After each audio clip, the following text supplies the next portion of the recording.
छान एन्जॉय केलं, गप्पा वगैरे मारत, थोडीशी TV बघत छान दुपारचं जेवण झालं. त्यानंतर झाली संध्याकाळ. संध्याकाळी मी मस्तपैकी अशी साडी वगैरे घातली आणि देवाची दिवाबत्ती केली.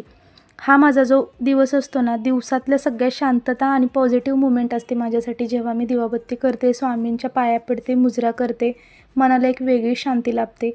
मुलं न बोलवता येतात, अगोदर बोलवायला लागायचं. आता मी दिवाबत्ती करायला बसले की ते येतात. मग मुलांकडून शुभंकर होते आणि स्वामींचा तारक मंत्र म्हणून घेते. अचानक आमचं बाहेर जायचं ठरलं होतं.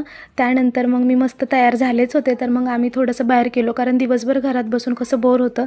बाहेर गेलो चौपाटीवर आम्ही, मग तिथं कच्ची दाबेली खाल्ली. त्यानंतर घरी आलो. तर आजचा व्हिडिओ माझा असा होता. जर तो तुम्हाला आवडला असेल तर प्लीज माझ्या चॅनलला लाईक, सबस्क्राईब करायला विसरू नका.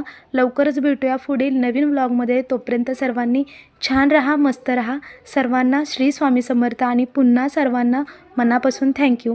चला तर मग बाय.